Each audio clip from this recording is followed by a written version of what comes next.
commençons sur une note au contraire extrêmement optimiste. C'est votre livre, vous signez un livre sur la 4e révolution industrielle qui sera rendu public à Davos, sur tout ce qui changera dans les nouvelles technologies. Est-ce qu'en général, on vivra mieux ? On a la possibilité de vivre mieux parce qu'on a la possibilité d'avoir une meilleure santé, de vivre plus longtemps, de communiquer mieux, d'éviter les accidents de circulation, etc.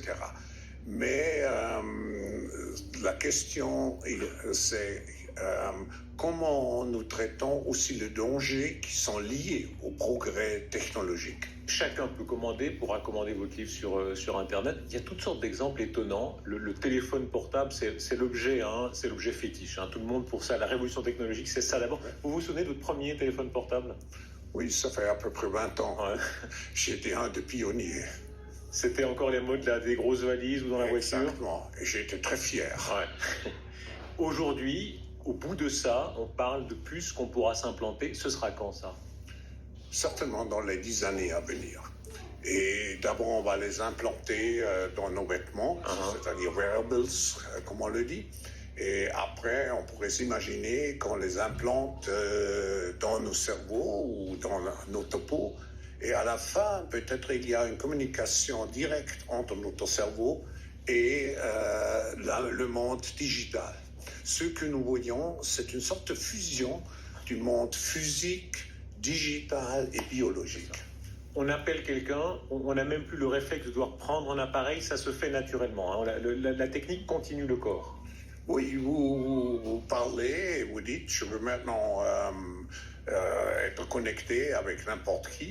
Et d'abord, vous avez les robots personnalisés. Et j'ai vu que M. Zuckerberg a prédit qu'à la fin de l'année, il va avoir son robot, son butler personnalisé qui est à sa disposition. Donc, comme dans Downton Abbey, on aura son butler personnel, son serviteur, son esclave. Oui, mais il y a une différence. C'est un serviteur qui, avec l'intelligence artificielle, apprend et qui n'est pas seulement votre assistant pour des travaux manuels, qui peut vraiment être un partenaire intellectuel de vous. Est-ce qu'on pensera différemment selon vous ? Est-ce que ce sera une révolution si puissante qu'on concevra différemment le monde ? Oui, ça changera parce que beaucoup de tâches intellectuelles que nous exerçons maintenant vont être reprises par des machines intelligentes. Alors, ça va nous focaliser sur ce qui est vraiment humain, c'est-à-dire l'interaction, la passion, l'empathie, la passion, l'amour, etc.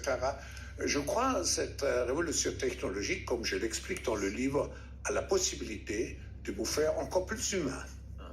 Aimer encore plus avec la technologie. On verra.